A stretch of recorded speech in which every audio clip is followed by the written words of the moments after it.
Hello students, I am Professor Isha Medirata from LG Institute of Engineering and Technology.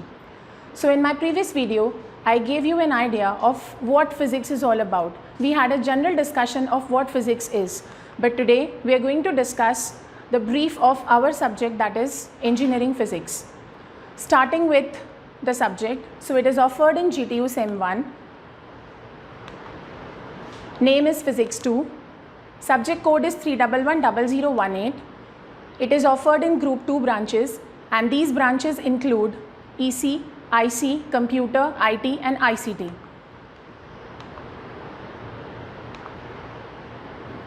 Let us start with the teaching scheme first. The teaching scheme has 3 lectures and 2 hours practicals per week. Then it has a theory exam which consists of 70 marks external and 30 marks internal.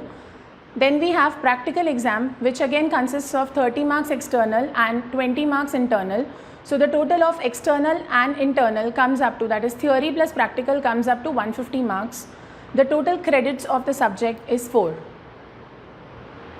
Let us begin with our modules, that is the chapters which we are going to study in this subject.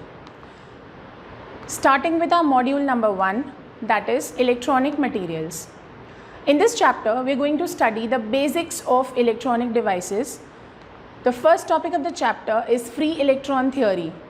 This is a particular theory which studies the valence electrons that helps in defining conductivities of different materials.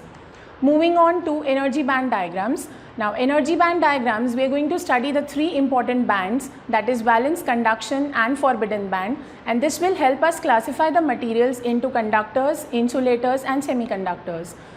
Next, density of energy states. Now, this particular topic will make us understand what are the energy levels that are available for electron occupancy.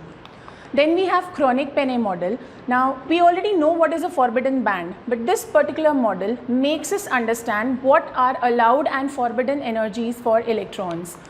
Then we have a topic EK diagram, wherein we study the relationship between energy and momentum of electrons, which help us in defining semiconductors. Then we have effective mass of an electron. Now, this particular topic will make us understand what is the variation in mass of electron when it responds to internal and external forces. It is a topic which is related to the chronic Penne model and EK diagram. Moving on to Fermi level. Fermi level is the maximum energy level at absolute 0 Kelvin. Now, this level will make us understand, will help us in understanding the thermal and electrical conductivities of metals. The last topic of the chapter is phonons. Phonons are mechanical vibrations of a material, in any material. These vibrations increase when there is an increase in temperature. So, studying the phonons, we will be able to define the concept of superconductivity, that is also a module in our subject. This was all about module number 1. Moving on to the second module, that is semiconductors. This is a module which has a weightage of 27% in GTU. Starting with the first topic is types of semiconductors, wherein we will be studying the semiconductors on the basis of impurities, band gap as well as constituents. Then we have equilibrium carrier statistics. Now, this is a topic wherein we are going to study what are the number of charge carriers in different types of semiconductors, be it intrinsic or extrinsic. So, we are going to find out the number of electrons as well as holes. Next, we have a topic carrier generation and recombination. What is carrier generation and recombination? Generation is a process in which electron-hole pairs are created, and recombination is a process wherein these electrons recombine with the holes. So, the difference of energy is either released in the form of phonons, that is heat, or light, that is photons. Then we have a topic called carrier transport, wherein we are going to study what can be the types of carrier flow in semiconductors. So, we are going to study 2 different processes, drift and diffusion. Then we have PN junction diode, that is the basic diode we are going to study. We also have Zener diode in our syllabus. Basically, a PN junction diode acts like a switch, and a Zener diode has an application of voltage regulation. Next is optoelectronic devices, wherein we are going to study how semiconductor interacts with light. and we will be studying light emitting diode, that is an LED, and a photodiode. Then we have metal semiconductor junctions. Now PN junctions, Zener diode, or in LED, all these are PN junctions which consist of two semiconductors. But a metal semiconductor junction consists of a metal and a semiconductor, and we have Schottky and ohmic junctions in our syllabus, and then we also will brief what a Schottky diode is. So this was about module number 2. Coming on to our next module, that is module 3. It is light semiconductor interaction. So again, this module particularly focuses on interaction of semiconductors and light. So starting with our first topic, that is Einstein's theory, wherein we study different processes like what is absorption, what is emission, the two types of emission, and then we have some basic terminologies related to laser, and we are going to study what a gallium arsenide laser is, how it works, what is its construction and applications. Next is joint density of states. Now this particular theory will tell us what are the possible number of radiative transitions in a semiconductor. What do you mean by radiative? The output of which is light. Coming on to Fermi's golden rule, this will tell us what are the total number of transitions, radiative transitions possible. So it will actually give us the rate of radiative transitions.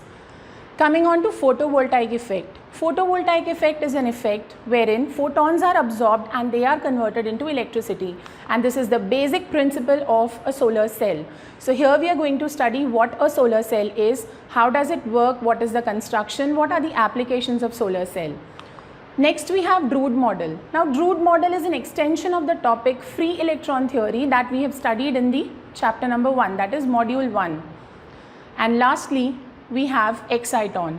Exciton is a concept which defines that when an electron moves to the conduction band, that is when EHP is created, there is an attraction between the electron and hole, and this is important to define band-to-band transitions. This was all about chapter number 3.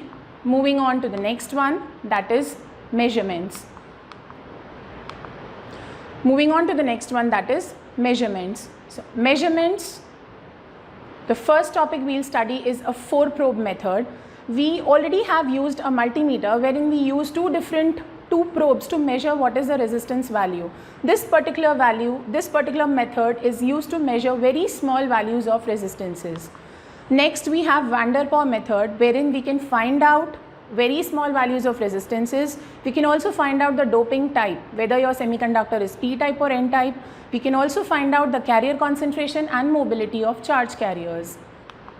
Next, we are going to study what is a hot probe method, a very easy method to find out the doping type of semiconductors.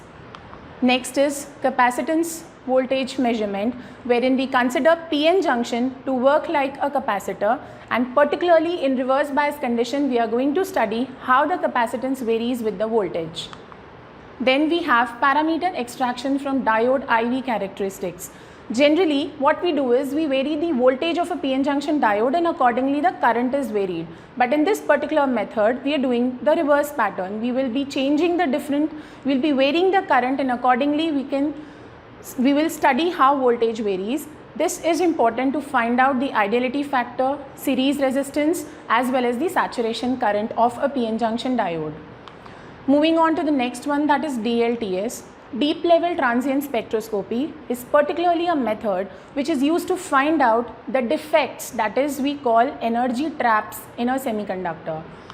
The last topic of the chapter is ultraviolet visible spectroscopy, that is UV-VIS spectroscopy, which is used to find out energy band gaps of different semiconductors. Moving on to our last module, that is module number 5, which is superconductivity. Superconductivity is a chapter which is very important from its application point of view. So we'll be starting with what superconductivity is, what is the temperature at which superconductivity can be achieved. Moving on to the properties of superconductors, what are the different properties which a superconductor has. Then we have types of superconductors, wherein we will be classifying the superconductors on the basis of temperature as well as magnetic field.